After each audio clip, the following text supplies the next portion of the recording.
my recent events, just what happened. Well, yesterday, it started like yesterday afternoon. It was just an accumulation of problems inside the shelter, and it created just a lot of frustration within me. It was hard to bottle up anymore. The night before last night, I spent the night outside in the patio area because I didn't want to go in. It smelled like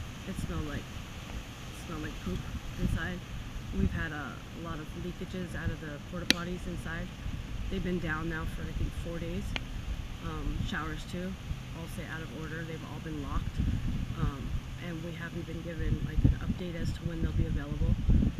Prior to that 4 days, when they were semi-working, there was no hot water for the showers. We've had, since the place has opened, we've had the porta potties backing up inside, so they're inside. I think that's probably the problem that I'm having, is that smell is everywhere on the inside. So they did bring 6 porta potties and put them on the outside. They're just regular porta potties, and those too, I mean, they're just unsanitary. They're not being cleaned properly or well stocked, and it's gross. And like yesterday, you could smell it, and it just made me freak out. I didn't want to go in there to get lunch.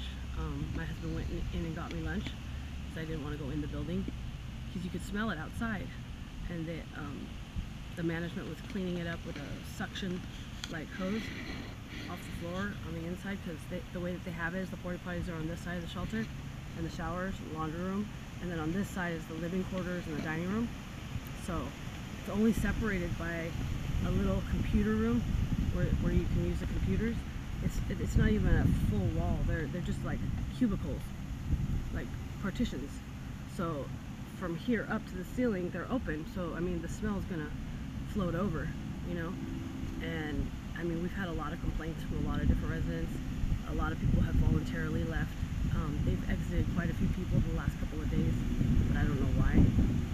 They're doing illegal searches of people's things just under the suspicion that they have this or that in their belongings. And sometimes they find stuff, sometimes they don't, but I don't remember signing anything that gave them the right to search our belongings without questioning us first. You know, you have to have probable cause, I believe, but they've kicked a lot of people out. A lot of people that have already been kicked out, that are back out on the streets, their stuff's still there. They're given 7 days to go get it, but I mean, I've watched them dispose of people's things, you know. So my stuff is still there. Yesterday, I got into an argument with my husband because I didn't want to go inside. Told him I didn't want to be here anymore, and I got a little loud about it. But there was no physical violence. It's just a loud verbal argument. One of the staff members came out. I don't even remember who it was, but she told me to shut up, and I turned around and kind of like yelled obscenity at her, you know, to leave me alone. And she said she was going to exit me for my behavior, you know. But I haven't misbehaved towards staff since I got there at all. I've been very quiet. I've been recording things, taking notes, taking information back to people when I need to hopefully get some change started up in this building. I know it's only a temporary shelter, and I'm really happy that they can put up, but the staff that's working it right now, Illumination Foundation, I don't think they've ever successfully run their own shelter, and they don't seem like they're qualified enough to do so, you know, just judging on the way that they treat the people there. You know, they treat the people there like they treated us out here, you know, and I don't understand it. So, I know that you probably are not expecting the Ritz-Carlton, you know, when you go into a shelter, but tell me about why you decided, you know what, maybe it's time, maybe we'll check this place out and see what it's like. Tell me about kind of like the hopes you had walking in. The hopes I had, okay. Well, I was hoping for a pathway to lead to more permanent housing. The reason I went is because my husband was really sick. Being out on the streets, we have to, you know, deal with the elements, and having a pneumonia-like sickness, I was really worried about his health, and I didn't want him to get any sicker, so I did. He wanted to go. He wanted me to jump on the van and go, so I did. I did that for him. I did that even though I was told we wouldn't be separated, knowing we would be, you know, the false pretense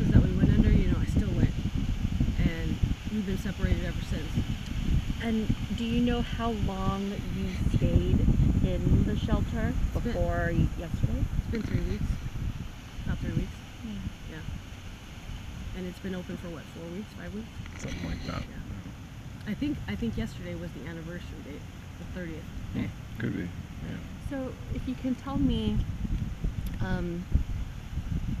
everyone always asks me, I don't know why they do, but they ask me just what do I think the solution is. I know there's no one size fits all kind of solution for anything, especially when it comes to this topic, but just tell me about, as a person who has experienced the things that she has, and especially being a former resident of the shelter, just what you think can help you, your husband, your friends, and people that you have encountered. I think they need to have a restructuring of the staff right now. I think management, right now, the current management that's in charge of this place, I really don't think they're qualified to run this place. I think they're in over their head a little bit. I think they opened this shelter too quickly. I know why they did that, but we shouldn't have to pay for it, you know? We're not expecting, 5-star rating, okay? We're not expecting, we didn't actually expect anything. We were told that if we didn't go to the shelter, we'd be going to jail. So we all went because we don't want to go to jail. But ever since we entered this place, we feel like we're being punished in a way for a crime not committed. I mean, just being homeless doesn't mean you're a criminal, and when they shut the gates on us and told us we couldn't enter on foot or on bike, that we had to Uber in or get up on the shuttle, they only have one drop off at the Arctic, and then you have to fend for yourself. There hasn't been much in the way of flexibility with transportation. Sometimes they make some store runs, sometimes they may one run to the DMV, to GR, but they just leave you there, and then they give you a phone number to call for a pickup, and sometimes they answer, sometimes they don't. So I don't understand how that's helping. I believe that these people need a little bit more love given. Oh no, tell them about the food. I was going to say. Oh, the food's great. No, seriously, No, tell them okay, about no, I'm that. kidding. The food's served up at 7 a.m. That's breakfast time. Sometimes it's cooked all the way, sometimes it's not. They don't really wake you up. It's your responsibility to wake up and get yourself fed. It's been a problem for me because my husband's in another dorm that I can't go in. I've already gotten caught twice going in there and waking him up because that's my duty, is to take care of him. I don't care what the rules say. If he's not up, I'm going to make sure he gets up to go eat breakfast. And then lunch is around 1, and then dinner's around 6, something like that. The lunch we had yesterday, it was still cold. It was not cooked all. Either it wasn't, they heated up there. I don't even think they have a cooking availability there. I think they have a big oven that they heat stuff up in. And part of the things that they had said for us, we would get 3 meals and snacks. They don't provide snacks. They don't allow outside food. I don't even know why they take us to the grocery store when they say there's no outside food that comes in. No fast food, no closed food, no nothing. They don't accommodate special diets. We got a pregnant girl there, we got diabetics there, we got elderly, when you're sick, obviously you need soup or something, They don't look at that. They just, it's just like they're on autopilot, just throw it in the bowl and hand it off to them, you know what I mean? To the next person in line. They don't, even jail accommodates special diets. So I don't understand. And the food that they have there is not, it's been making people sick. We've had a few food poisoning cases. Like I said, the special diets, if they don't get their special diet, they could get sick, So have you tried bringing, and I'm sure your answer is yes, but have you tried bringing your concerns up the food chain? And if you have, what has the reception been like? It has not been welcoming. Right now, at first we didn't even know who was in charge. This place didn't look like anybody was in charge. We didn't, on the board it said this person's name, but that person was never able to be found. And at first people couldn't even get in. Like, You had people at the front door like begging to get into the shelter, right? Well, you have to go through a referral process. They just won't let you in. And I couldn't understand that either. You got Anaheim PD on all ends of the place, like making sure we don't escape, you know. I just think that, first of all, we need to know who's in charge, and then we found out it was Elliot. Elliot doesn't want to hear anything like that. He doesn't want to hear concerns. It's not his problem, you know, or at least that's what he said. Elliot is the one who made sure I left the property yesterday. He had no concern about how I was going to get where I was going, where I was going to go. He had no idea. I had to tell him why I was so upset, and even then, he didn't care.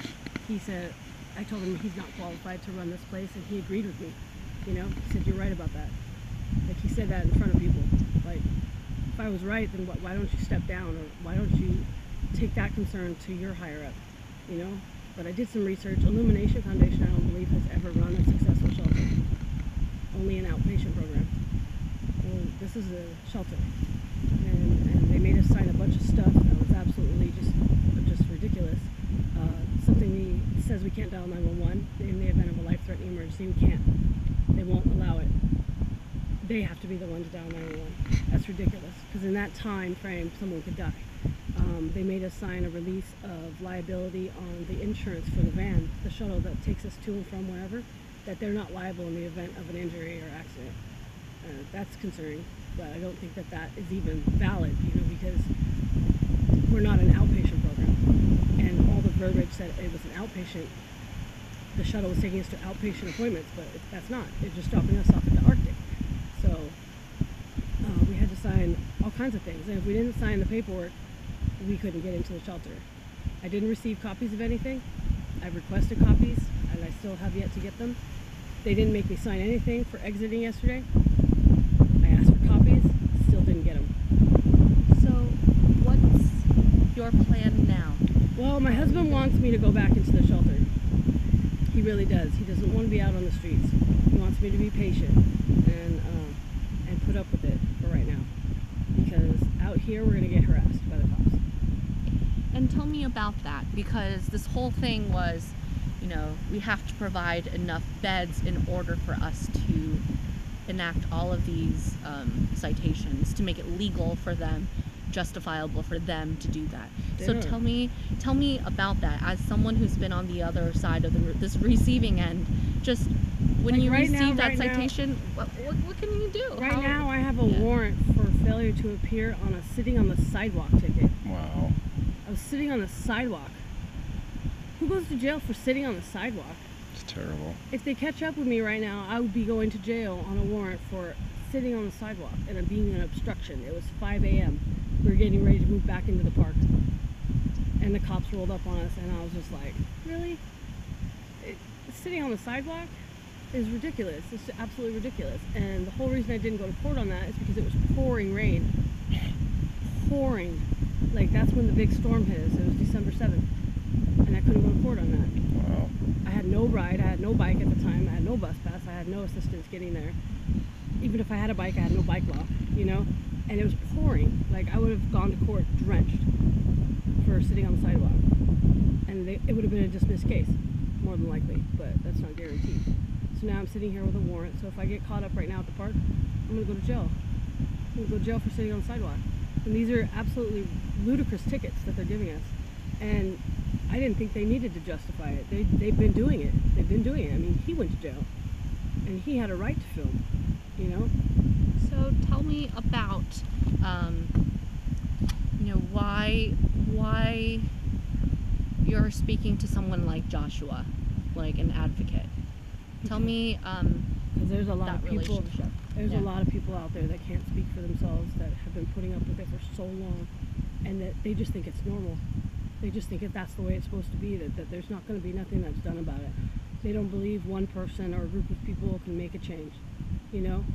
He rides around with Jesus stamped all over his car. A lot of people don't even believe in that, you know? They've given up belief in that, you know? And a lot of people who are afraid to speak up, they're afraid of retaliation, because the cops do retaliate.